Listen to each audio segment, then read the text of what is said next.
We're live. All right. Hello, everyone. We are going to go ahead and get started around 7:10 p.m. So, as a heads up for anyone watching or watching later, all of our lecture streams are going to start at 7:10 p.m. So, for the next 5 minutes or so, we're just going to sit tight. This is because of a Berkeley policy where all classes start 10 minutes after the fact. But go ahead and grab water or just get situated. I'm sure there's not a lot of people on the stream quite yet. We'll start in just a couple of minutes.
All right, hello everyone. We're gonna go ahead and get started so everyone can settle down.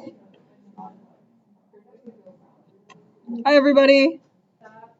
All right, we're gonna go ahead and get started. Thank you so much for coming today, and thank you all to those of you on the stream today. Welcome to lecture 2. Today's gonna be talking about additional tools, type and color, and critique. This lecture was actually written by Caden, Choi, and Tiffany Mao. They're 2 of our current TAs, and they wrote this course last semester. So we're gonna go ahead and start with quick overview of what we're going to talk about. Again, we're going to cover some of the remaining tools we have in Figma. There's a few more advanced tools we'll cover later in a few weeks. Today, we're going to talk about ways that you can collaborate with each other. So they're important tools to be used when you're working with other people and when you're doing critiques with each other. We're also going to talk about our first bits of design theory, specifically general color theory and basics of typography, in addition to, again, how to do critique, and then we're going to go over our homework and lab for the week. If you are here as an enrolled student, if you want to go ahead and fill up the attendance form to keep track of as you go, it's yellkey.com/practice. Again, if you're watching this later, this link may not work. We're going to send it in the Slack after lecture. This is just a temporary link that's easy to type so that students who are watching right now are able to access it. Again, if you're not an enrolled student, if you're auditing the course, you do not and cannot do this particular attendance form. So one more time, that's yellkey.com/practice. And as you're pulling that up, are there any questions from any students from this first week of class? Any concerns that you had or things that were not clear?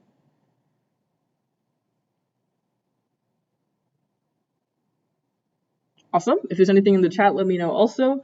Angelina's going to be watching the Twitch moderation today. One thing that has come up is B-Courses seems to not accept some students' submissions, and we're going to be looking into why that's happening. I have no idea. B-Courses is super weird. I think that it could potentially be the brackets we ask people to put in their names, but I'm not totally sure right now. But if you are having trouble submitting your homework on B-Courses, even if you didn't get to submit it before class today, that's all right. Just DM it to me and Elizabeth in a group chat to let us know, and we will get it sorted out by next week. So we might revise the way that we're asking you to submit your homeworks. But yeah, apologies for that. We'll be lenient about late submissions for this week because of this issue. All right, go ahead and get started with the additional tools that we're talking about today. So these are particularly important, again, for collaboration and communication. They're important for design systems, so that's something that we're going to be talking about when we talk about styles later. So the first tool is the pencil tool. If you're familiar with things like Adobe Illustrator or any kind of vector program, you've probably heard of the pen tool that's used to make vectors. Those are really nice, clean lines that you make to use things like icons and things like illustrations. The pencil tool is a much scrappier version of it. So if you imagine how it would look to just take a pencil to a whiteboard, that's the whole point of the pencil tool. It's used to do freehand drawing, and it kind of has a smoothing effect in Figma, so they actually also become vectors that you can then manipulate and edit however that you want. It's located on the drop-down under the pen tool. The pen tool is a little bit more complicated to get into, so we're not going to introduce it until week 4, but the pencil tool is really helpful for really quick and dirty sketching and note-taking. So say that you're talking to someone and you're like, well, I want it to be on this part of the screen and look like this. It's easier sometimes to get the pencil tool and start sketching it out instead of having to grab the whole rectangle tool, grab the whole frame tool. So if you want to try it out, the shortcut is Shift-P. That's the easiest way to get it. The pen tool is P, pencil is Shift-P. And if you have a tablet that you're able to attach as an separate input on your computer, you can probably use your Apple Pencil or your tablet to have better control over that pencil. By default, the line is going to be around a 1 pixel black or white line, depending on what background you're hovering over, and it's changing. You can change that style by selecting the pencil stroke and editing it. So with that, I'm going to show you really quick what that might look like. When you go into a file up here, you see that you have the toolbar. Again, in the top, you have drawing tools. If you click this little drop down, you can see the pencil tool. Again, it's Shift-P. When I click on it, I can just do a freehand drawing of just anything that I want, any kind of loop. And you see that it's kind of jagged right now because I'm still holding down. When I let go, it's going to smooth out. It's going to look really nice because it's been vectorized. So if I zoom in, I can see that all of it has been made into really nice curves that are easy to manipulate, and I can actually go into vector edit mode and fix it later if I wanted to. And then I can change the stroke the same way you could change the stroke of other shapes in the past. So if you look here, I have the stroke as 0, 0, 0, it's black. I can make it red, I can change the color of it, and then I can change the weight of it also. If I just drag this, I can make it 12, change the opacity, everything that I want. Another nice thing with the pencil tool is that you can change this cap. So if I click on this and I want to make it an arrow at both ends, I can actually do that super easily. So this new stroke panel is super helpful in making quick arrows, making quick lines, things that you want to do there. And one more additional thing I'll show you is if you click on these advanced stroke settings here with the 3 dots, it's going to open a few more things, including a way to make it a dotted line. So the dotted line is also just a really handy tool, so you never have to manually make 2,000 small lines and copy paste them. So you can change the length of each of the dashes if I want to make really short dashes, and then I can have the gaps be extremely long. So now I've got this kind of dot effect. So that's the pencil tool. Again, I would really recommend it anytime that you want to do things that are just quick and scrappy, especially stuff like, hey, you're on somebody's file, you want to draw and point at, you want to point at something. Another thing about the pencil tool is that it's going to inherit whatever past properties were on it. So because the last pencil stroke I did was a blue, extremely small dotted line, the next one I do will also be a blue, extremely small dotted line. If I don't want those dots, I can go in here, click solid, and the next line should also be solid. There you go. Yep, I'm a big proponent of using the pencil tool to make really scrappy drawings. I think it's always been super helpful, so definitely look into that whenever you're doing critique, whenever you're collaborating with someone, and also just to make your slides look more fun. Now, the next tool we're going to talk about is commenting. Commenting is used to create and respond to feedback. If you've ever used Google Docs comments, it's basically the same idea. On Google Docs, you can highlight a piece of text and then comment on that piece of text. With anything in Figma, you can put a comment like a push pin anywhere on the file and have that piece of text marked on that particular spot on the canvas. You can have people reply to each other, they can delete threads, they can reply to threads, all that kind of stuff. They can resolve a comment once you've addressed it. So say that you are on your friend's file and they have an icon that's just a little bit off center. You can put a comment right there, say, hey, can you just align this really quick? And once they do it, they can resolve it so that the thread is gone, but it's archived for somebody to find later. Now, to make comments in Figma, it's going to be really close in that top toolbar. There's a speech bubble icon that's going to be the comment icon, and it's also going to turn on the comments view. This is also shortcutted by the letter C, so you can type C to access the comments view. Now, once you're in this comment mode, you would want to basically exit the comment mode in order to make any changes, because the comment pins, once you get on a busy file, are going to take up a lot of space on your design. So you wouldn't necessarily always have the comments on all the time. You just want them on when you need them to be on. Now, the reason why we really want to stress this piece of commenting information is because these comments are a really helpful part of collaboration, especially when you can't always jump on a call with someone. So if somebody sends you a file and they're like, hey, could you take a look at this? And you say, yeah, but I'm busy right now.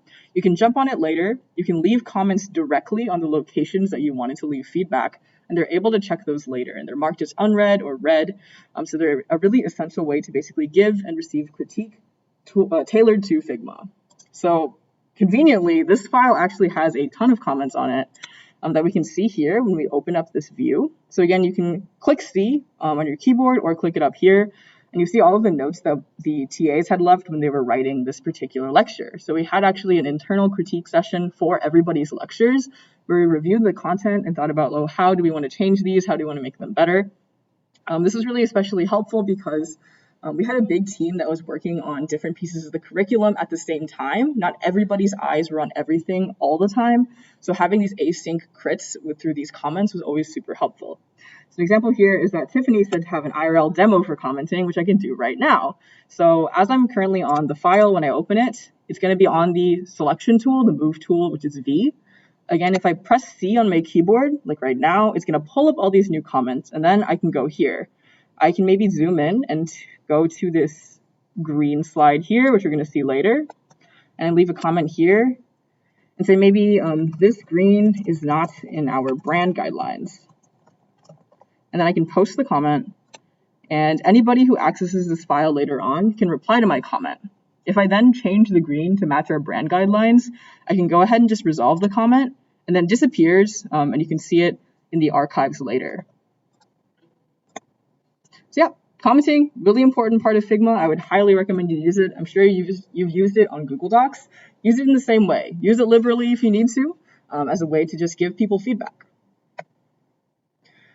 So this is another view of two things that you would see when you leave a comment. So as you saw earlier, there's kind of a 3-dot dropdown.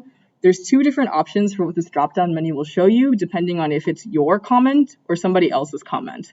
If it's your personal comment, or we'll start with somebody else's. If it's somebody else's comment, once you've clicked on it, it's going to be marked as read. But sometimes you might want to keep it unread, so you know, like, oh, this is an important one. I can keep going back to it later. As you might have seen earlier, they're marked as blue when they're unread, and they're marked as white when they're read. So having it marked as blue is an easy way to say like, oh, I want to go back to this, or oh, I haven't really addressed this problem yet. Leave it unread so that I can go back to it later. You can also copy the link to the comment if you're maybe in Slack later and you're like, oh, you know, so-and-so had a really good comment about this that I wanted to continue because they had a whole thread talking about it. I can send the link to that file through that comment so that when you open that link, it'll open up the file and then bring you directly to that particular comment. If it's a comment that you left, there's 2 extra things you can do. You can edit the comment, so you can change the text of it however you want, and you can also obviously delete the comment. You can't delete anybody else's comments, even if you own the file, I believe.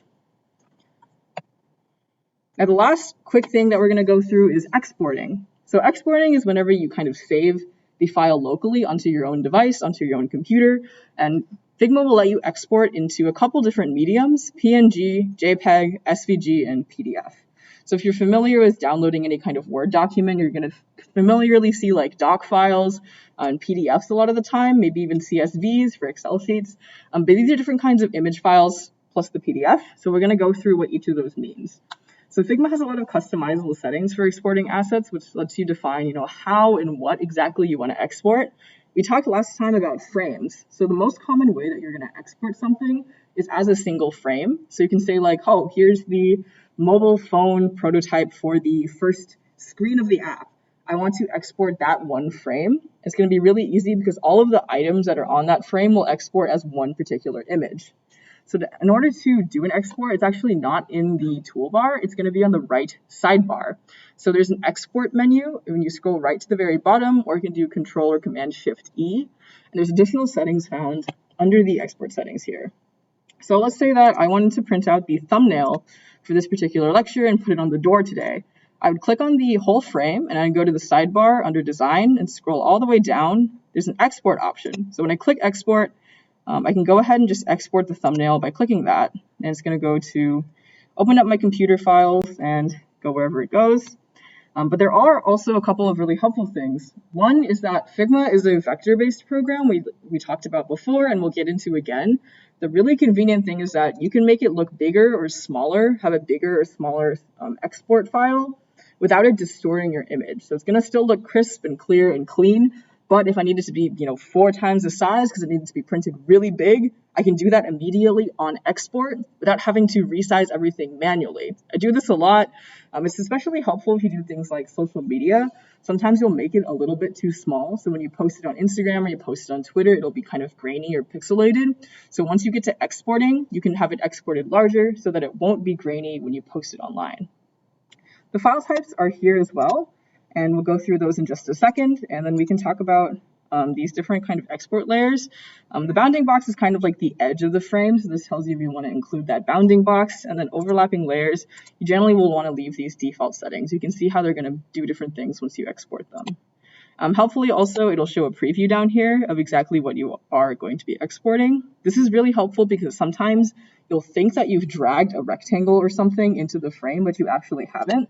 For example, if I wanted to put this gray rectangle up here, you see that I used a particular shortcut so that it doesn't actually go inside the frame. But if I wanted to export this with the gray rectangle, I'd see here that, oh crap, it's not in there. So we need to actually drag it out, and then drag it back in. You see on that left side, it actually goes then inside of the component.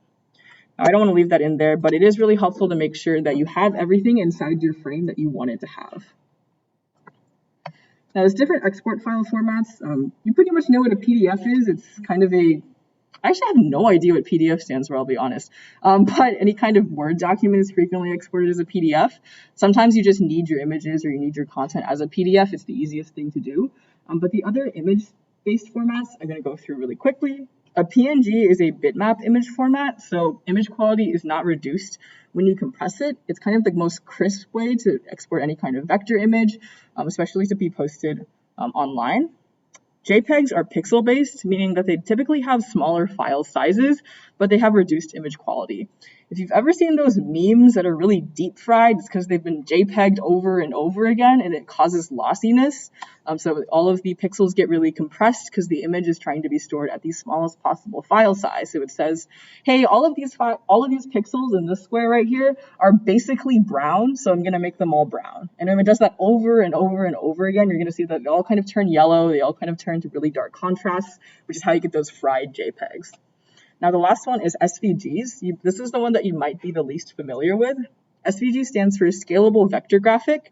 Vectors basically use geometry and math to maintain all of the curves, all of the straight lines exactly perfectly, which means that you can resize it as big as you want, and it's always going to stay at the same kind of basically clarity. SVGs you can usually copy in and out of other vector-based programs, so you can take a SVG from Adobe Illustrator that you worked on and paste it into Figma, vice versa. You can also actually use them with a lot of software stuff, so if you're doing development, you might need to have all of your icons, for example, as SVGs. Now, any questions about any of those tools? They were pencil tool, commenting, and exporting before we move on.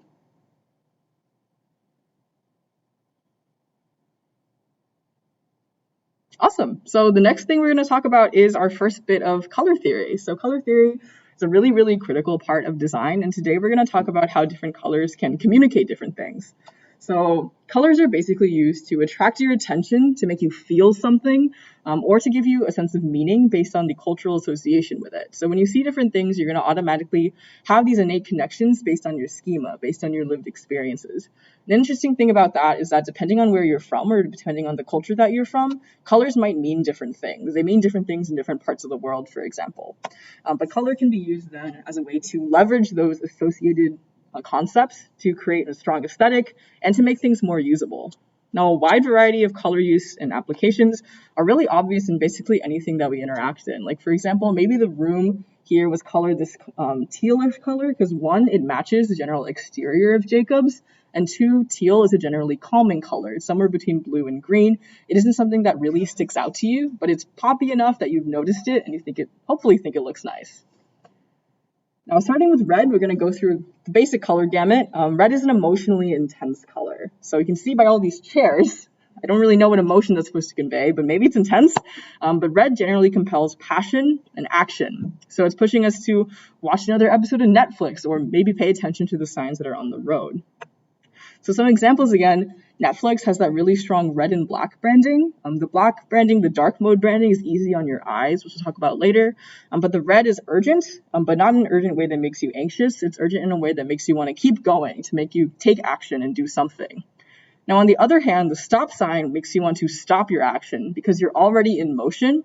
When you're already in motion, the red is going to alert you that, hey, something is wrong, something needs to happen now. And the thing that needs to happen is that you have to stop.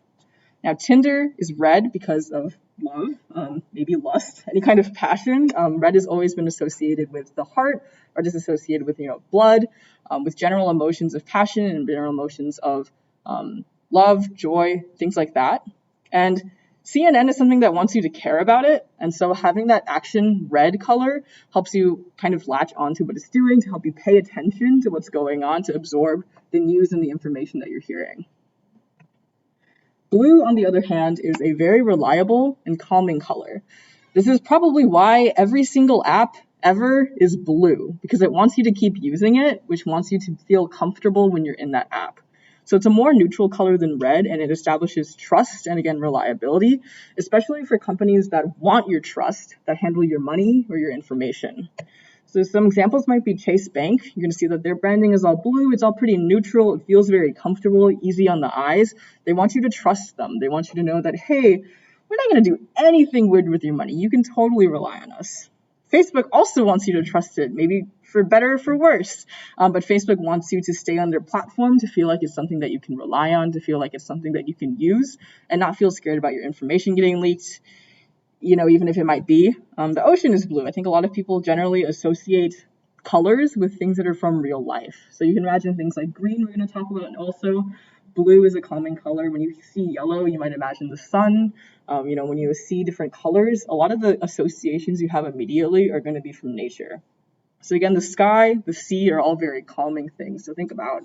And lastly, texting. When you text and you're don't have an Android, you're going to see the blue bubbles, and it's going to be something that makes you want to keep going. It's not a particularly harsh color, but it's enough to differentiate between the two people that are talking. So again, green, which we talked about in nature, is a peaceful and a healing color. So when you think of green, you're going to think of nature, you're going to think of lush trees, you're going to think of like plants, things that grow, things that take over. It's a color that's associated with the environment and just being down to earth. So you can think about, fresh things, eco-friendly things. Whenever you have a food that has a label that says it's good for the earth, it's going to be green.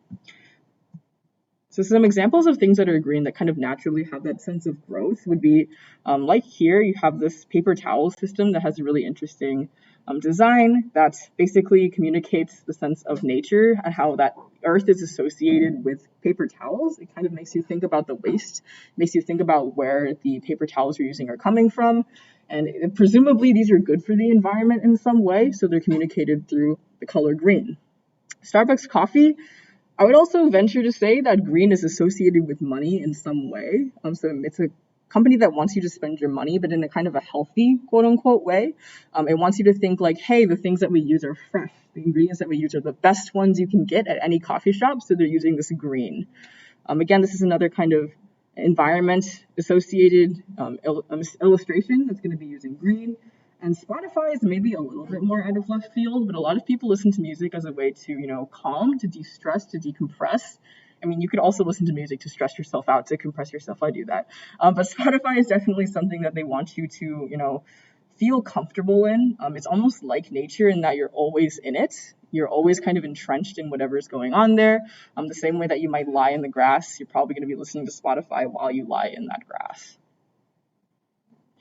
Now, yellow, very fun. I think yellow is one of the most fun colors on here. It's very vibrant, and it also kind of has a sense of creativity. Maybe that's why they put these in Jacobs, but it basically competes for your attention and compels feelings of happiness, optimism, action. When you think of the traditional smiley face, the original smileys were yellow. That was kind of an arbitrary choice, but it's always been kept up, and so we think of yellow when we think of kind of emoticons. So it's pretty trendy. Also, I think in recent years, yellow has generally been a trendy color. You can think of IKEA. People are obsessed with IKEA's branding, and for good reason. It has that really bold, really bright yellow that can be pretty brave to put on things. But you can also think of stuff like a yield sign. It's not quite red. It's not as anxiety-inducing as red might be, but it's getting there. It's telling you, like, you should care about me. Hey, look at me. This is important. IKEA, again, it's a color that's bright enough to kind of offset the really generally neutral things that they have. A lot of the designs they have are super clean, but that yellow is super eye-catching and makes you want to, get their bag merch. I've always wanted to steal an IKEA bag. Don't quote me on that. But this poster also, for example, has a yellow background. It's about imagination. It's about getting you to expand your creativity. So it's something that they wanted to associate. You can see that light bulb, the idea of a light bulb and of light are often associated with yellow. So that's one way to kind of compel creativity and to compel action. And then as a kind of interesting example, sticky notes are typically yellow. There's something that you would often use when you're trying to be creative, to jot something down, to remember it for later. So they're usually kind of a calmer, a little bit more muted yellow as something that's going to remind you to do something, but not be in your face about it. Black is a very formal and generally sophisticated color. When you see it in design, you can think of dark mode. People love to see dark mode. They think it looks just so sleek and so chic, even though it's just the negative version of whatever that you were using before. It tells the audience, I'm a professional, I am appropriate. There's a level of kind of intrigue or elegance that comes to using black, particularly in UI. And it's a powerful color to be using. Sometimes you need to use it sparingly. So an example here is Uber. Uber has a very clean color palette. It has a solid black, solid white, and a very pale blue that it uses on occasion for kind of selected states. And that sense of reliability, professionalism is something that Uber wants to communicate, especially when it started out and there was kind of general hesitancy about like, oh, should I really get in a stranger's car? Having this color of black gives you a sense of professionalism. It associates it with maybe limos, something that is already a rental car service that is already seen as very luxurious or prestigious. If you want to think about that, then you might wonder why Lyft, the competitor, is bright pink. Why would they want to go down that path instead of doing something similar? So think about that. Apple, for example, used to have that rainbow multicolor logo, but they eventually shifted to having super sleek gray, silver, black, white, with black being that kind of really striking color that tells you, hey, we're the best. We're the best in the field. We have a very clean look, and we are very proud of that. Chanel, similarly, a lot of kind of luxury brands are going to be using black, especially as kind of a accent color or just touches of it in certain places. It gives a sense of maturity in that way. And I'm not actually entirely sure what this is, but whenever you see like a black business card, you know something's going on. Like they're a little edgy. They're just a little bit, not like the others, but it's professional still. It's something that doesn't shout like, hey, I'm like better than everyone else. It's just cool enough that makes you kind of stop and think about it. So there's a lot more we can get into. We can talk about every freaking color. We're not going to do that. But as a general cheat sheet, you can kind of look at these general colors. And I'm going to say to take this also with a grain of salt. There's plenty of personal associations you might have with a color that aren't on here. And again, if you're from any kind of different culture, you might see different things there too. Like, for example, this particular shade of blue on the masks is probably going to be associated with masks forever now. If you want to use that particular shade of blue, its kind of definition in our cultural lexicon of color is shifting. So you can think about that. Think about maybe if you're at UC Berkeley, what does it mean when you use navy with gold? If you're at another school, what does it mean if you use their school colors? It's going to have a different connotation than strictly what we see here. Now, color on the internet is a really interesting thing because color can be used basically however you want. There's not really limitations the way that you have limitations on like, oh, printing a poster in 6 colors costs more, so we have to limit it. Color on the internet can be as quiet as it wants or as loud as it wants. And the reality is that you're probably not going to pay that much attention if a website balances its colors really well. You're just going to think like, oh, I didn't feel anything because of that. But it's subliminally making you feel something. But if you see a website that's like 19 German draft beers, outdoor beer garden, let's strudel baby, you're probably going to remember that. It's using color in a really maybe obnoxious way that's going to stick in your head. Now, breaking down exactly what a color is basically 3 different portions. And you're going to see that colors are sometimes represented in different ways, but this is one quick and easy way to understand them. First is the hue. You can think of hues as the different words that you would use to describe basic colors: red, yellow, green, blue. It's where it would lie on that color spectrum, where you would see it on a rainbow. The value is how bright a color is, so whether it goes from super, super light to super, super dark. And saturation, on the other hand, is how intense a color is. So if it's very red, or if it's not very red, if it's very blue, or it's not very blue. You can see it illustrated a little bit better here with the Figma color picker. So the hue is going to be down here. You're going to see that rainbow slider. If you've ever used another kind of drawing program, you might be familiar with the donut shaped or the circular shaped slider. Similar idea, Figma just displays it as a line. But the hue is going to be down here. You can see it go really naturally from high saturated, just for visibility, red, yellow, green, blue, teal, purple, pink, red again. It's always going to go generally from red all the way back to red. The saturation here is going to be from this lightest to the darkest, or not to the darkest, to the brightest, the most intense to the least intense. I need to be careful with my words here. Something that's very low saturation would be maybe a pastel. Pastels are generally low saturated colors. They aren't super uncomfortable to look at. They feel really nice. And the high saturation colors are going to be things that you might describe as neon, things that you might describe as bright colors. And lastly, the value is going to be that lightness or darkness of a color. So the top part is going to be the highest value. And if you notice, the entire bar for the bottom is all black. No matter the saturation, if the value is 0, if it's fully dark, the color will be black. So you're going to see that with any color that you go to, no matter what. The top left corner is always white here, and the whole bottom row is going to be black. So as an example, you would see that you can compare different colors in different kind of ways. So the hue, obviously, of these yellow chairs and the blue or teal walls, those are obviously very different hues. And they're also very different in saturation and value. The saturation of the walls is a lot lower than the saturation of these chairs, for example, because the walls just feel more dull. The chairs feel more bright. Honestly, saturation and value can get a little bit confusing or a little bit tricky to think about, but the way that you can think about it is lowest possible saturation is white, gray, black. Lowest possible value is always black. Yeah, with the color picker in Figma, you're be able to apply color to any kind of fills, strokes, vector, objects, whatever you want. We can also use it for gradients. So you're going to see that particular picker has an option to do different kinds of gradients.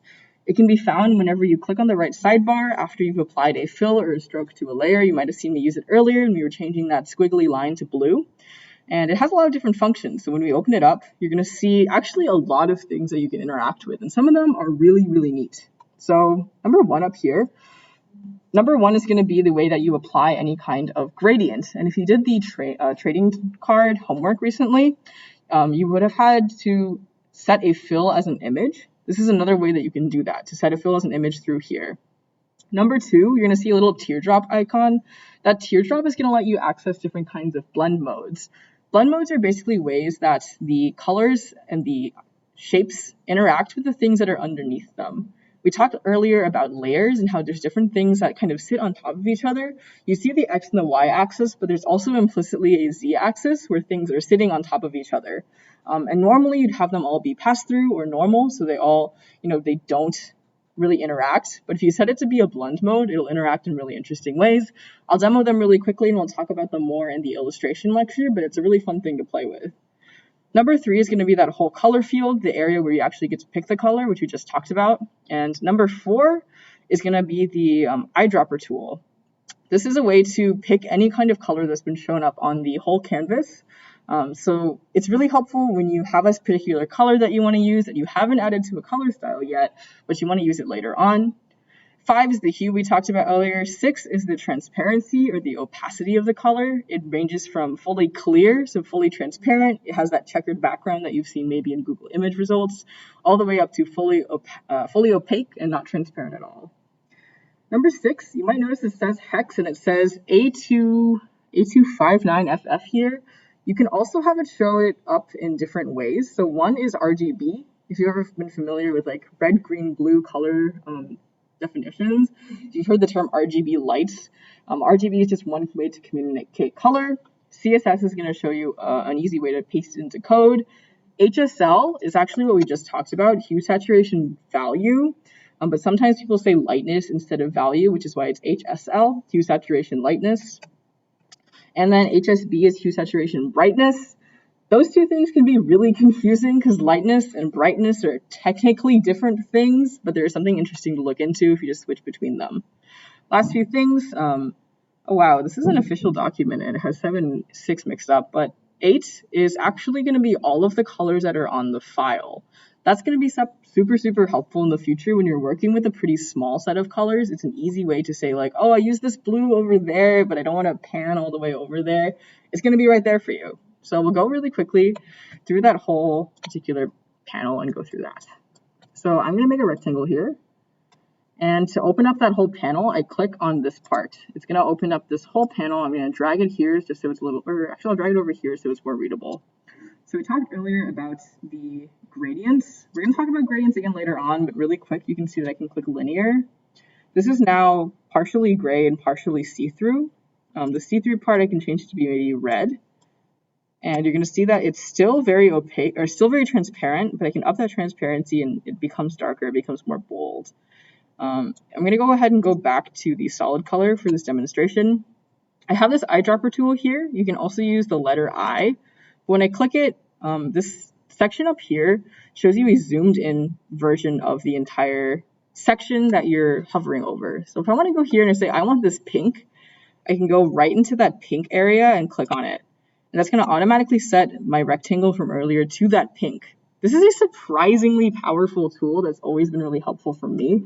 So I'd really encourage you to use that eyedropper tool. Don't reinvent the wheel. You don't have to copy paste the hex code all the time. Now the hex code again here, I talked about the RGB. It's going to show you in different values. If you've ever had to do like coding of any kind, you've probably had to put in colors as RGB values at least once. So RGB is always going to be out of 255. And if you're not familiar with hexadecimal, hex just means it's putting those values into hexadecimal. So the first 2 letters represent the value out of 255 for red. The second 2 are the value for green. And the last 2 are the value for blue. Now going to HSL is going to split it into hue, saturation, and value. or lightness, and you see that this whole panel actually changed a little bit. So when I swap between HSL and HSB, you're going to see them different. HSB and hex are going to be the same because this functions the same way, but HSL actually has a whole different kind of gamut of colors, basically. One notable thing is that in HSL, the whole top row is white and the whole bottom row is black. Whereas if you remember from earlier in hex, only the top left corner is white and the whole bottom row is black.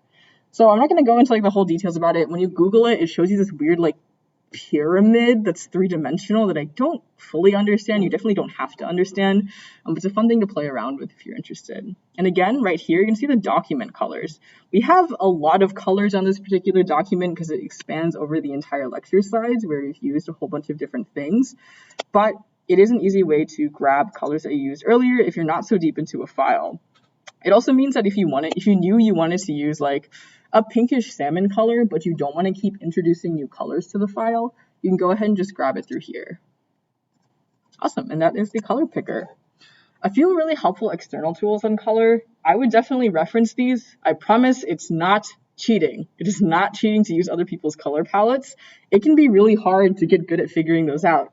So that's why somebody made a machine to do it. Coolors, if you're not already familiar with it, is a really popular website to get really helpful color palettes. It's colors with an extra O in the first word. It generates tons and tons of palettes. There's a way to lock palettes. You can basically just grab the hex codes for any of the colors that you want and pull them right into Figma, or you can do what I do and take a small screenshot and then use the color dropper to grab all the colors super easily. Another website is Dribbble. Dribbble with 3 B's is a platform for a lot of designers to share their work online. You're going to see a lot of really trendy design on there. I would look at it with a grain of salt, but it's definitely a really helpful way to see what's popular right now, especially all of the colors. And actually, while we're there, I'm going to go ahead and show you a really fun thing about Dribbble that I really like. Their 404 page is a great example of how you can examine different designs that use the same color. So if I go to dribbble.com, I think /404, it's going to show up like a file not found page or file like a page missing page. It's going to show you a bunch of designs on their website that use a particular hex color. So if you wanted to say like, oh, I want to learn how to use, green better, because bright neon green is a really hard color to use, you can actually just drag this over to neon green. It's going to generate a bunch of different designs that use that particular color, and they're all going to use them in little kind of different ways. But it might be a fun exercise to look at some of these and be like, oh, I can see how these all associate a little bit with nature or maybe a little bit with money implicitly, and explore how all those colors can be used in different ways, even though they're the exact same color. Yeah. A few other things that I would recommend are just to take photos of nature and put that image into Figma and color drop colors from nature. A lot of the Berkeley sunsets especially have this really beautiful gradient from blue to orange. That is a really great place to honestly grab color palettes from. But any questions about color or color theory? Yep. Mm-hmm.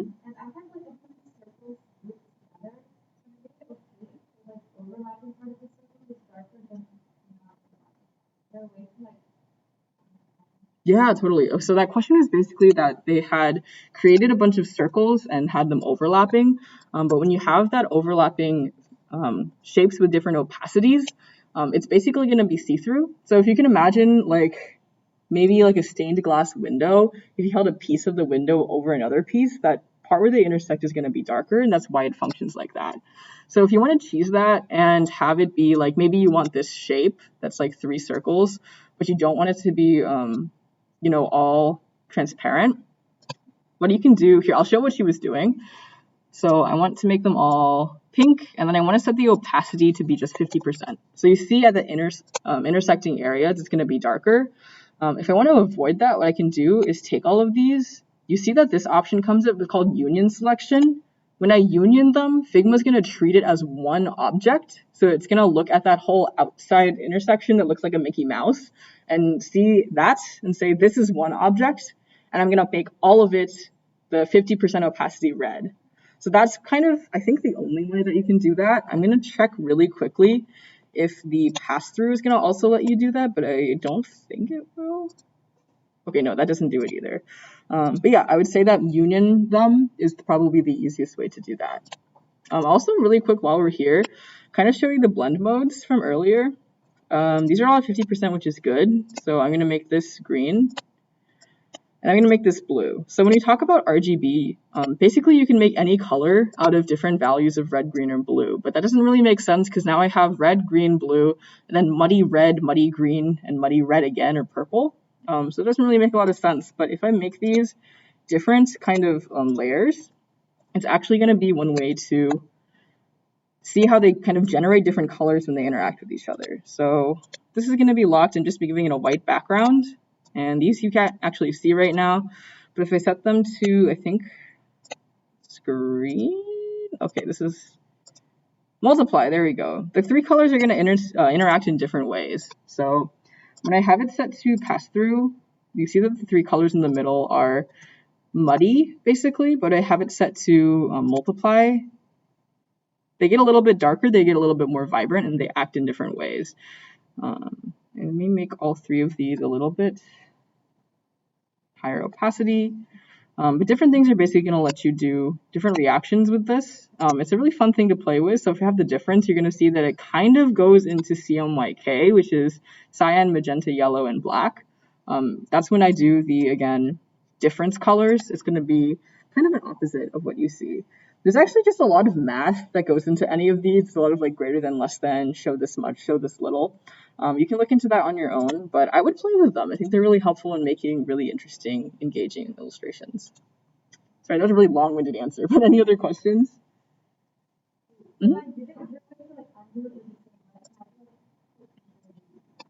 I believe so.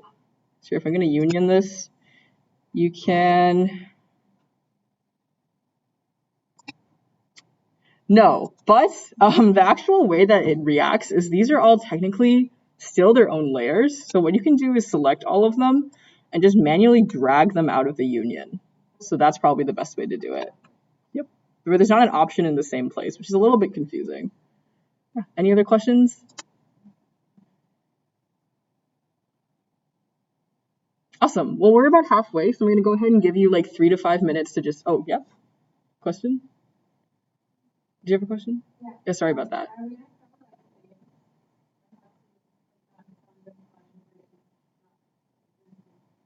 Yeah, we talked a little bit about grouping last week, but the way to manage your layers is generally to think about that Z index, or like what you want on top, what you want on bottom.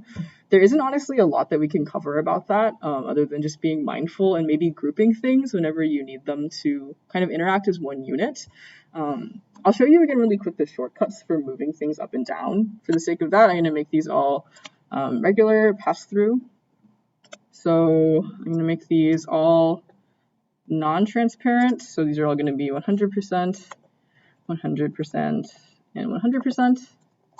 Yeah, so now obviously you can see that this red is on top of the blue, which is on top of the green, and those are all on top of this white panel on the bottom.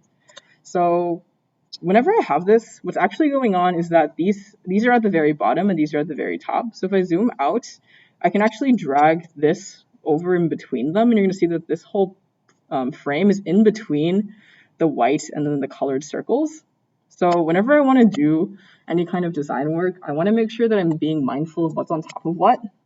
So if I want to send this all the way to the front, there's a couple of different shortcuts I can use. So when you right click, you see that there's bring forward, bring to front, send backwards, send to back. These keyword shortcuts are going to be super helpful. You want to just nudge stuff. So let's say I want this red to actually be underneath. I can do control left bracket. It's going to push it down, push it down, push it up, push it up.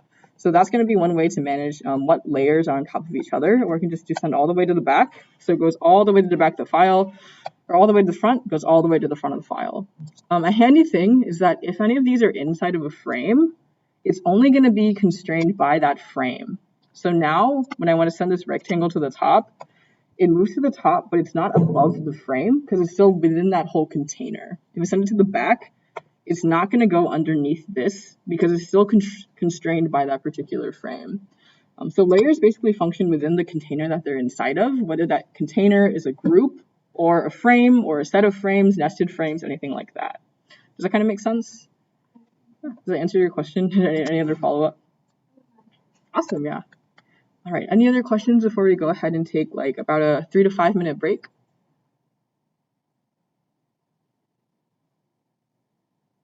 Okay, we're gonna go ahead and break for just a little bit, and we'll come back and talk about typography. So those on stream, feel free to stretch your legs, get up, do whatever you need. We're gonna mute for just a little bit.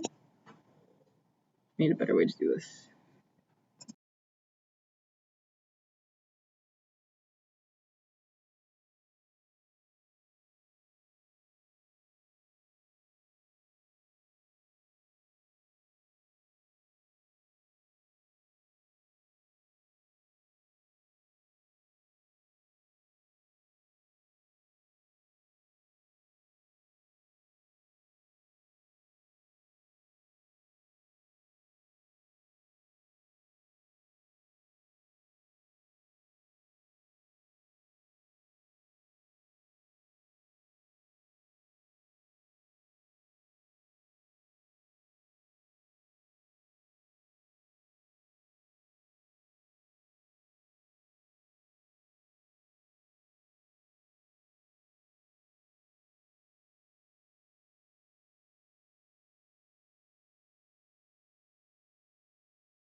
All right, hi everyone. We're gonna go ahead and get started again with this last kind of half hour of lecture.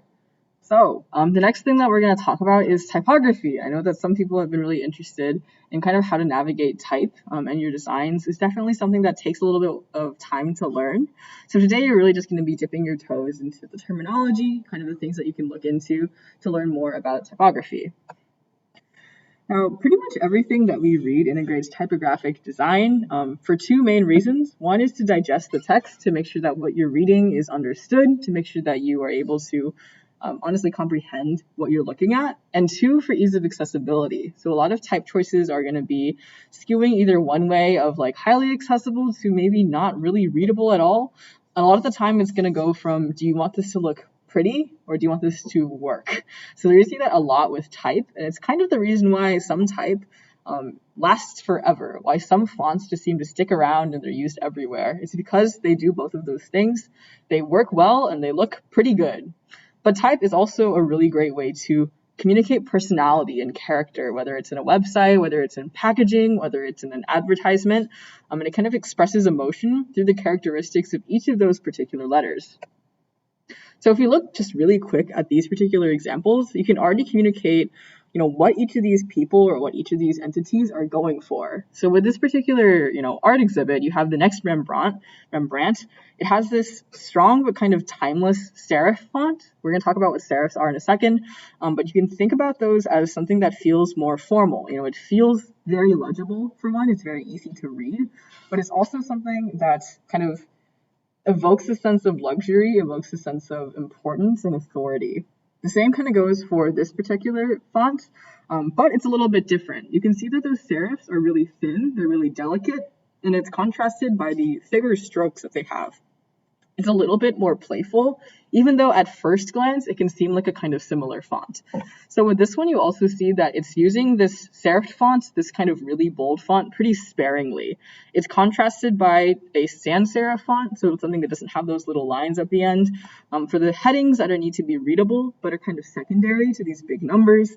And then it goes back into a calmer, more subdued version of the serif font for the body text. And finally, for this particular, I think it's somebody's portfolio, they're also using a serif font, but it's a lot more fun than either of these two. You see that they have these really special circular kind of flourishes on the ends of the J, the E, and the Y. That circular kind of faux serif is a really fun way to add a little bit of character. It's not just Times New Roman, it's not just Georgia. It's a special font that kind of communicates what this person, who this person is. One really special thing is that this Y has been modified to kind of match the whole form of this word Jenny. It's not just the standard Y, it's been fit to kind of fit into each other like puzzle pieces. Now you're going to hear the words typeface and the word font. These actually mean different things. I think a lot of the time you want to not necessarily use them interchangeably. You might colloquially do it. It doesn't really matter if you're talking about it with like a friend or something, but it is important to know the difference. So a typeface is a set of characters that can make up a collection of fonts consisting of a variety of weights, styles, and sizes. So for example, Times New Roman is a typeface, while Times New Roman Italic 12 point is a font. Fonts are a specific style or specific derivation of a given typeface. So this on the left is Times New Roman. No matter how you make Times New Roman, the typeface is going to be Times New Roman. But all of these are different fonts. They're different variations of the same typeface. Now, I talked earlier about serif and sans serif and kind of what they might mean. Serifs are those small lines that attach themselves to the ends of letters. So the T is kind of the most obvious way that you can see a serif. A sans serif T is just that. Very plain and simple. It's going to be one horizontal line and one vertical line, varying on their thickness, their width, how much they cross, things like that. But a serif T is going to put those little pointy things at the top part of the T and the little feet, I guess, at the bottom part of the T. Serif fonts tend to look a little bit more professional and authoritative, while sans serif fonts are more modern takes on typefaces like Futura, Helvetica, or Work Sans. The infamous Comic Sans has the word sans in it because it is a sans serif font. You can probably look into the history of this. I wouldn't quote me on this, but the reason why probably that you would associate a serif font is maybe that they would use it in newspapers, because serif fonts are typically on typewriters. This is probably due to the way that they interact with the ink. So you can go back into this whole history of physical typewriters and why, you had serifs in order to get the ink to go to the edges of the letters. So really quickly, here's some examples of some serif companies and some sans serif companies. So if you look at most colleges, you're going to see a lot of formal branding, a lot of things that are going to make you think like, this is prestigious, this is authority, this is something that I have respect for. Berkeley, for example, has the serif font for the city, and then as a kind of counterpart to kind of weigh that balance, it has a sans serif for the University of California text. Time is an example of a company that wants to be very serious. It communicates itself very seriously, and this classic, pretty thin serif font with this really bold red is something that you're going to always associate with Time magazine. Tiffany & Co., another thing that you would associate with luxury, with something that's beautiful, something that's going to be everlasting, is also a serif font. Now, on the other hand, you might think like, oh, maybe LinkedIn and Microsoft also want to be seen as professional, but they also want to be seen as modern, I think, above that. More than they want to seem like they are better than you, they want to be seen as accessible to by everyone. So they have this sans serif font as a way to say like, hey, it's modern, hey, it's tech, hey, it's something that anybody can use and be comfortable with. And then another really interesting thing is a lot of luxury brands recently have actually rebranded into sans serif fonts. I think they're not as fun. I think the serif fonts are more fun, but you can probably go on like brand design Twitter and see a lot of hot takes on whether people like this particular rebrand. But it's something that's been happening a lot. A lot of companies are seeing that sans serif fonts are popular, they're new, they're modern, they're trendy, and as a result, they're rebranding into sans serif fonts. But it's important to know that the character of whatever you're designing for and the personality of what you're designing for might not necessarily mean you have to subscribe to trends. In fact, a lot of things can draw back into older design trends. People are into retro things now. It's all kind of a cycle of what's popular, but definitely, take any kind of rebrand with a grain of salt. Think about, do I like it? If you like it or if you don't like it, that's important. The company wants everyone to like it. So your own opinion on a rebrand can tell you a lot about how to approach a particular typeface or a particular set of colors. Here's some more examples of where you'd see different kinds of combinations of fonts. So here in Vogue, you're always going to see that logo with that serif font as part of their brand. That particular typeface is critical to communicating that this is Vogue. If you saw this with all of the body font that they use here, it would feel not right. There's something wrong about it. And even though Zendaya is covering part of the text of the word Vogue, you know that the font is there, and you know that it is their really recognizable logo. But you can see that for the rest of these kind of article titles, they're all in the sans serif font to be one, more readable, and two, a little bit more relatable. Destination summer is maybe not something you'd want to see in like Times New Roman. It's something that you want to feel like is today. You want to feel like it's easy. It's something that you can access. Now, Modern Country, I actually have no idea what this magazine is, but it clearly wants to be modern. It has a really thin font. That's something that's been popular lately, a really thin, kind of outline-esque font that's easy to read on different kinds of on like a clear background. I would actually say this is pretty hard to read. I don't think this is necessarily a great use of typography. And there's actually quite a lot of different things going on here. You see that it has to incorporate the Sotheby's brand and this Canada brand that use different kinds of fonts. So a lot is happening. So it takes some time and look at different things. Even like, how did they use fonts on this? Why is this a sans serif? Probably to be approachable and probably because it's not like a super serious medical device. Think about different kinds of objects that you have around the house and why they use different kinds of fonts. Think about why in elementary and middle of high school they asked you to make all of your essays in Times New Roman. And there's actually a study out that like using different fonts can help you get different grades on your essays. So think about, the implicit associations we have with different fonts. Some more examples, particularly on UI design or on your phone. A lot of the time you're going to see that print and mobile or web kind of digital things are going to approach fonts in pretty different ways. One thing, for example, is that we kind of associate serif fonts with physical objects. Particularly, you see that in this newspaper, where even though you could put this newspaper in any font and you would still get the content, they stick with the branding of the New York Times physical paper.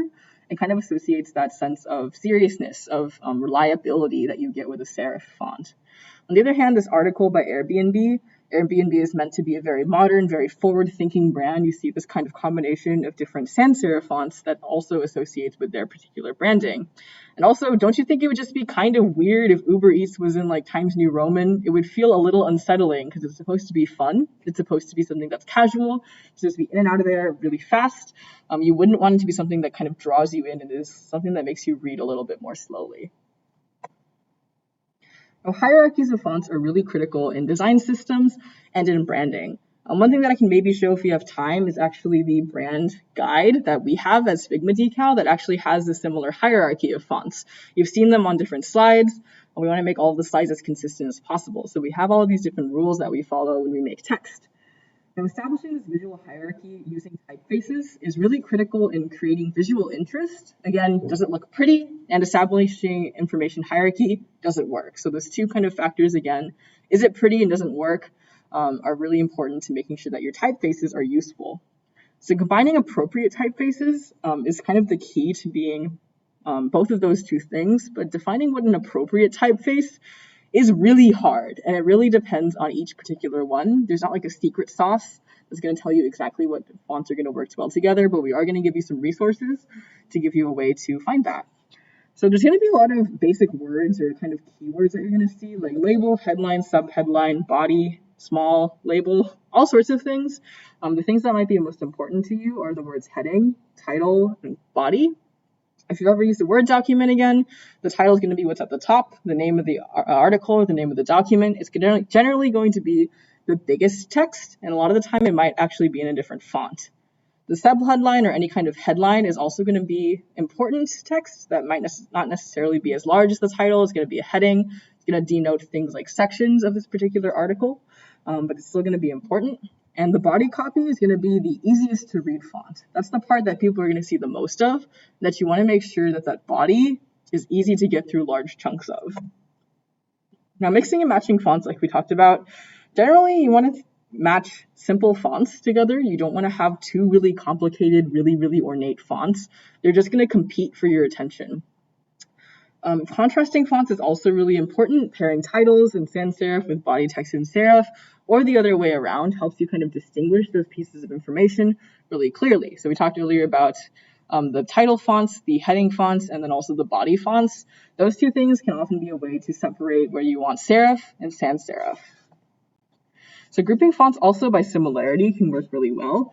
One thing to note in the New York Times is that on any website they have to also work with the fact that you're seeing their really ornate logo at the top.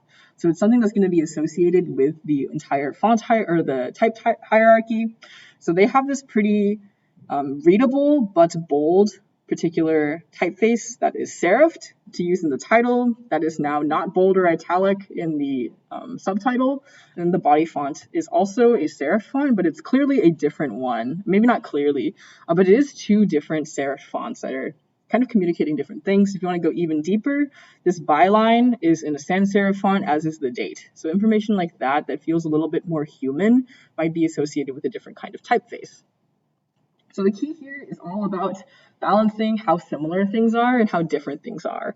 These two serif fonts might look a little bit similar at first glance, but there is enough to differentiate them that it feels like, hey, I've moved on from the title to now reading the body. Something you would want to avoid is having two fonts that are super similar, because then you're just going to get a little confused. That you're just going to be like, hey, this looks a little bit off, which you don't want.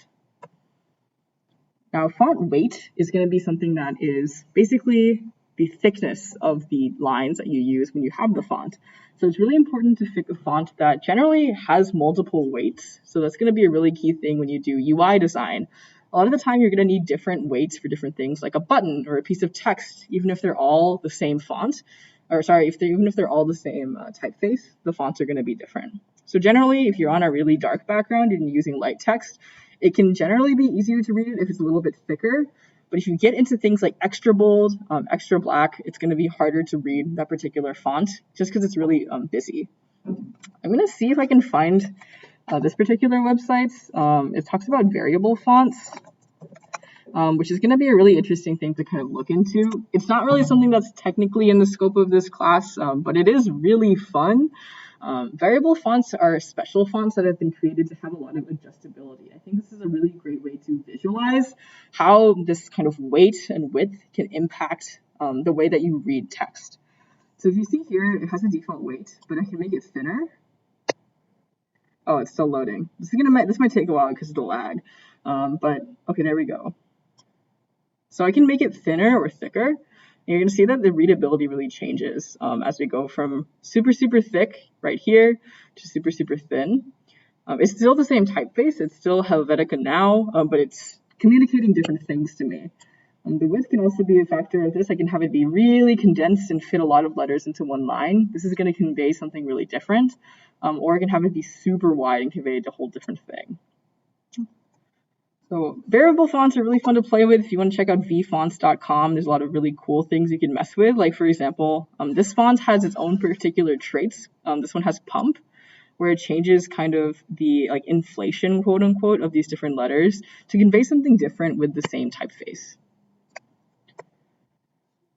Now, if we talk about type and identity, even with those 3 fonts I just scrolled past, you're going to see that different things convey different characters. It can be a little bit hard sometimes to phrase why we feel a certain way about different things.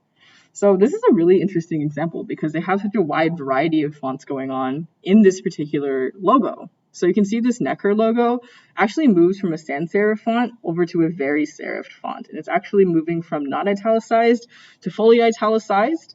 But an interesting thing to note is that the stroke width of all of these letters remains largely constant. You know, this width of this N here, this particular vertical line, is not too different from the width of the E here or the width of the R, even though it's changing like that.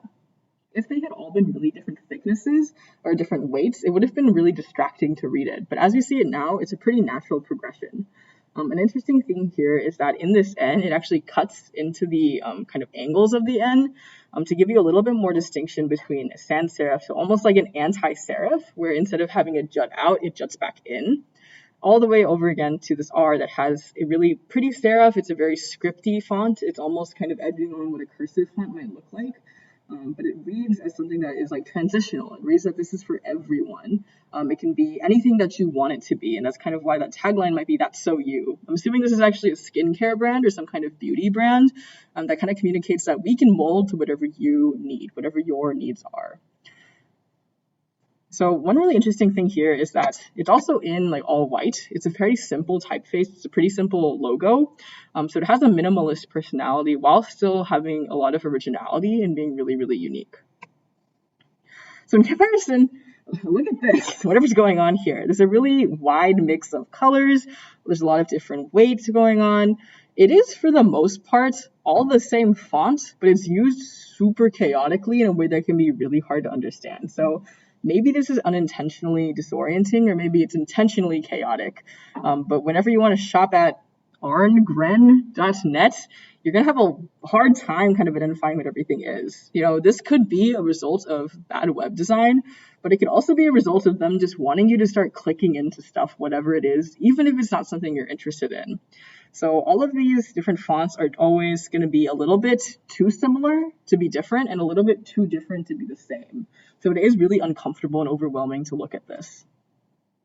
So yeah, 2 very, very different examples of how fonts can make you feel something and how also organization of a page can make you feel something. We'll talk about hierarchy and Gestalt principles next week. But that's basically it for type. Some really, really, really helpful tools are Typewolf. I would highly recommend taking some time and looking at this stuff on Typewolf. It is literally the only way I know what's trendy right now, and the only reason I know what a grotesque font looks like. It's probably not what you think it is. It's a typography blog website that basically shows you what's trending. It also has a lot of really nice guides. One guide that I use a lot is their top 10 Google fonts and top 10 Adobe fonts guides. Those are a lot of free fonts that you can use, again, on Google, and basically means that you can use them for free everywhere. That are really helpful when you need to just get a body font, especially that isn't, Roboto or Calibri or whatever it is that's default now. A few others, Adobe fonts. If you have Illustrator or any kind of Adobe product, all of those Adobe fonts are built in. You won't have them necessarily in Figma, but it does have a huge selection of different fonts that you can use and navigate really easily. And then My Fonts is also another just really big collection of fonts. I think it's a really fun place to find kind of weird fonts. You're going to see a lot of pretty normal, pretty tame fonts on Google, but a lot of really weird stuff going on My Fonts or Defont. So yeah, any questions about typography or type? Yep.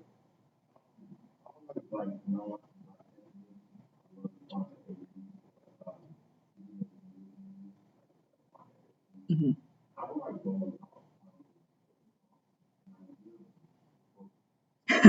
For free to find any kind of branded font is probably illegal. A lot of companies are going to hire type foundries or different kind of companies that specialize in making different typefaces, and then they will own that font. It's kind of the reason why a lot of fonts are not free. A lot of fonts are paid to be used because somebody had to make them and put in the time, and you have to pay them for it. But if it's as popular as Marvel, there's definitely a free spoof somewhere, 100%. I would say Google is your friend. If you want to do the really pro move, you can Google it and then put the word Reddit at the end, and you'll probably find it. So that's what I would say for finding any kind of popular font. Fun fact, the city of Berkeley's font is the same as the American Horror Story font. It's really unsettling. What does that say about Berkeley? But yeah, any other questions? Yep.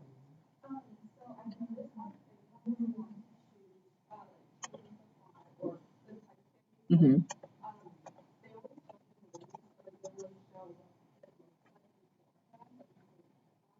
Mm-hmm. Yeah, I think that's actually like my least favorite thing about Figma is that it can be really hard to do. If I remember correctly, you can actually pull it up here. It's going to be a little bit finicky, but what you can do is select the font or select the piece of text, click on these three dots, go to type details, and it'll pull up a preview. It's always going to say like the quick brown fox jumps over the lazy dog, and you might need to hover over something for it to actually show it to you. But then when you change the font, it'll show it to you here. That said, it means you'll already have to have selected it, so it already changed the font on the side anyways. So what I will say is to go to community and look up Better Font Picker.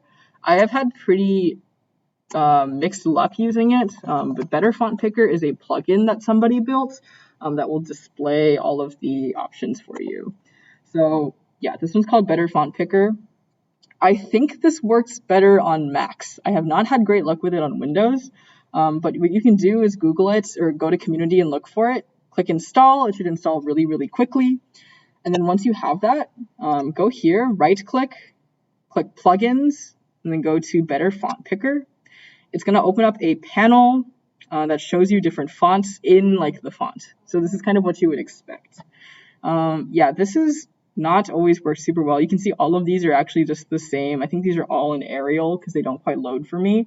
But it should work on most Macs. But yeah, that's kind of the best I have for you. One helpful thing is that Figma does have all of the Google fonts installed. So if you want to just find them on Google Fonts, they should all be there. And you can actually just grab a font by typing the name in here. So if I want to go to like Comic Sans, I can do that. So I do that a lot of the time. I'll go to like Arial and then go to that. I will say it's kind of fun to look at some of them. They've got some weird names in here, and a lot of them are handwriting fonts. But yeah. Any other questions about type? Yep. I am not great at that. I honestly stick to a lot of fonts that I'm comfortable with. The ones that I'll give quick recs for are, we use Work Sans as our body font, and I use a lot of Inter. I honestly use Typewolf a lot to get popular body fonts, popular fonts that I like to use. If you've managed to get on the design side of TikTok, people really like talking about fun fonts on TikTok. But yeah, I think trending fonts are easy to find just by kind of searching. Yeah. All right, I think we are going to move on because we only have 5 minutes left. So I'm going to go ahead and talk about the last two things. Styles, I'm going to kind of blast through this a little bit. Styles are a really important part of design systems. So when you work with other people, you want to create systems, basically meaning that you can access the same colors and the same fonts as other people. So styles allow users to define a set of properties for an object that can be reused across designs. So say that I make a rectangle today, and 2 weeks from now, Angelina has to make the same rectangle in the same color, but she doesn't want to grab the hex code. So what she can do is access the style that I made so that she can use it later. The same thing happens for fonts, which can be a little bit harder than just a hex code. So if I want to say like, oh, I need all of the slides to have the font sign in 98 points and medium bold, all of the titles need to be that. I can have all of the TAs access that really easily through the text style. So the color styles happen in basically 4 steps. So you select the object you want to create a style for. So say you have like a green circle. There's going to be a panel that shows up there. I'm just going to go ahead and just do it for you here. So this is a gray. When I see this fill here, there's these 4 dots. These 4 dots indicate style. Click on it, click on the plus sign, and then say demo gray. That's what we're going to call it. And now I have demo gray here. So when I want to make another rectangle and I've messed it up and oh no, it's the wrong gray now, I can click on it, go here and click on demo gray. It's going to go ahead and change that for me. Another helpful thing is that if 3 weeks from now I decide I need demo gray to be just a little bit lighter, I can actually directly edit it from the style, and then it's going to change for everything that has demo gray selected. So I can actually just go ahead and make it blue and then change the name to demo blue. And now they're going to be called demo blue. Anything that I make later is going to be called that as well. I think I actually did the exact same thing last year during the demo, but that's what a color style is. And if you can guess, the text styles work basically the exact same way. They can be applied to a block of text or a subportion of text, and then you can define them a lot of times in that type hierarchy we talked about, using titles, using headings, using body. So with all of these particular slides, you can see that they're all using the same general styles. So when you go here, this is all going to match this. All of the bodies are going to match each other. And when I want to add a text style, I can type something and, no matter what it is, it doesn't really matter. Now, this is going to be Architect's Daughter in 72 fonts. It's going to be bold. Just kidding, it can't be bold. But I can go ahead and add that as a style by, again, clicking the 4 dots, clicking the plus sign, and then calling this AD big. That's actually going to go ahead and make the style. It's going to say AD big. It's going to show me a preview of it. And later, when I write any kind of other text, I can unlink the style, so I can detach it. Now it's just Architect's Daughter at 72. If I then want to change the entire text style to be maybe even bigger, it's not going to affect the unlinked part. So because this has been detached, it's no longer affected by the changes. But if I want to go ahead and apply the change, I can go here and click AD big. It's going to be big again. So that's styles. If you ever need another quick refresher on it, Figma has great tutorials on how to access these. But I need to blast through and talk about critique because I forgot class ends soon. And critique is a really, really important part of design overall. We might run a little bit over, just as a heads up. If you have to go, you can feel free to watch the recording.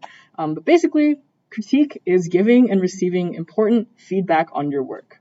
So a common misconception is that critique kind of is associated with the word criticism, is associated with the word critic, which means that it's harsh, it means that it's mean, it means that somebody's trying to put you down. You're in Ratatouille and someone's trying to get your restaurant out of business. That's not what we're going for. Sometimes it can be difficult to give effective critique, but that's why we want to really stress it. So the benefits of critique is that if you give somebody good feedback, you can lead to them making an even better design. It's really not an actually scary process once you learn how to do it usefully and you receive it in a healthy manner. But it can be generally a really informative and a really beneficial process. Nothing great is, designed by yourself. It's always important to have the input of the people that you're working with and the people that you're creating with. So again, we talked about the commenting tool. It's a really great way to leave feedback really quickly, so especially pinned onto the areas that you want to talk about. So the most common way, the kind of surface level important thing to know about critique is the sandwich method. So when you're sitting around with your friends or with your teammates in lab, you're going to be examining the sandwich method. What you want to do here is start with the top bun, providing initial positive feedback, follow it up with kind of the meaty part, the actual constructive criticism you have, the actual suggestions that you have, things that you think can be improved. You want to close that out with the bottom bun of another piece of positive feedback and something you appreciated. So negative feedback isn't really what we want to call it. It's just what the illustration said. It shouldn't be negative as in rude. It shouldn't be like, I hate your goddamn design. Why would you do that? It should be beneficial and improvement oriented. So thinking about like ways that you could improve something as opposed to ways that something is bad. So a bad example of how to take this idea of like positive, negative, positive is say like, hey, this logo looks pretty good, but I don't like the colors, but it's still pretty cool. Good job. That didn't really tell the person anything. The negative feedback was just, I didn't like this. That's not helpful. So a good example of saying this is, hey, I think this is great. I love the contrast. I think that the background and the foreground colors are really great. And the colors pop. I'd be interested to know why you decided to do this kind of teal and this pink. Then the middle feedback, the constructive feedback, is say, I would recommend staying more consistent with the typefaces you have. So here, the sans serif C in the creations looks a little bit confusing when you paired it with the rest of the word creations because there's a serif here, but not one initially. Then go back to that positive thing to close it out. Overall, I think that the design really matches the playfulness of the brand and the details, like these drops that kind of have the ice cream shine are a really nice touch. So the goal of the sandwich is honestly to make sure that you also provide positive feedback. That can be something that gets swept under the rug when you're thinking about like, oh, this person asked me to make their stuff better. I need to give you a bunch of improvements. But it is important to tell people what they're doing well. That's honestly the part of critique that gets kind of swept away, is that telling somebody what they're doing correctly, what they're doing that's working for you, is really important because then they won't waste time trying to work on that part. Instead, put their energy towards working on the parts that do need improvement. So how do these two examples differ? Now, one is that obviously I went through the first one really quickly and I spent more time on the second one, but that is actually really important. It can be easy to go into somebody's work and just give really quick judgments on it, but you want to make sure you spend the time to look at it that you would want people to spend the time on your work. So bad feedback is generally not specific. It can be confusing. It can be really, really vague. And it can be also really personal, saying like, you are doing this wrong, or saying that like you could be improving this, as opposed to like saying it in a softer way. This is something where interpersonal communication is not necessarily something that can be really quickly taught in a lecture, but it is important to be mindful that like you're looking at somebody's work, they spent time on it, they feel a certain way about it, and you need to be respectful of the work that they did and the time that they put in. Even if you didn't like it, they put time into it, so make sure that you are careful with the words that you choose and that you're being thoughtful of their own process. Now, on the other hand, good feedback is specific and it is constructive. So it refers to particular aspects of a work, which means I can be super clear, and it ideally will give an actionable, saying like, oh, here's a suggestion that you could do. Feedback is also helpful because it gives you their brain. Your brain can go into their work where it couldn't before. So you're accessing not only your opinions, but your past experiences, your past designs, your past work can now become a part of theirs. Asking more questions is also really critical there. We do not have time for this demo. I was just going to kind of do another example of a little bit more design. But my last parting note on feedback that I really want you to remember is that as the person asking for feedback, it's also your job to provide context. So if you've been working on something for 2 months and you're showing it to someone for the first time, you have to remember that they haven't seen it for 2 months. They don't know what it's for. They don't know why you're making it. So being really clear about the reasons why you do something, the reasons why you have made the choices you've made, leads to more constructive and more helpful critiques. So with that, we're going to go ahead and wrap up. I know we're a little bit over time. The reason why we wanted to really talk about critique is because this week in lab, you're actually going to be doing a critique of your actual trading cards. So the lab is going to have you do a quick icebreaker game, and then you're going to paste your trading card into it and have everybody take a look. With this, we did all have the same context. We all know what the assignment was and what the general expectations were, but we don't necessarily know why you did the design choices you did, why you decided to include certain things. Maybe you have a certain way of capitalizing things. That's all important to give context on. So before you start, make sure that you provide context about why you designed it the way you did. And then when you're giving feedback, make sure that you're using that sandwich method, that you're telling people that you liked things that you did work for you and what things that you think could be improved on. Given time in lab, you might actually make these changes, but that's totally up to you. On the other hand, the homework is going to be examining the color and the type we talked about today. You're going to be working on a brand design system. Now, actual brand design systems are huge and massive and all sorts of things, but you're going to be doing a really short version of it where you take a particular brand like maybe Pepsi or Spotify, you look around their website, do a little bit of research, find what colors they use and what fonts they use, and mark those down. And then hopefully, or not hopefully, you have to make a infographic or make some kind of graphic that uses that design system, that uses that particular branding in order to convey something about that particular brand. So the last thing, the secret word for today is going to be healing. Healing. It's kind of the word that we've associated with some of the colors, if you can remember which one. So again, the word today is healing. Healing. And quick announcements. Homework 2 is that brand design system. Homework 2 readings are also going to be up shortly after this lecture. Lab 2 is critique. If you have an in-person lab, that means you're with Seike, you're with Allison, Angelina, or Caden. You're going to be actually in person this week. So they've already announced, for the most part, where they're going to be, and you get to physically meet with each other and have your labs. And if you've also missed lab 1 or you're having any issues with homework 1, let us know, and we will make sure to get that out for you as soon as possible. There's also a recording out for lab 1 if you missed your own lab that you can watch. It's just me going through the lab. I try to add some bonus tips so that they're helpful. That's going to be all. And thank you so much. You're free to go. Thank you to everyone watching on stream. Any other questions? Okay, awesome.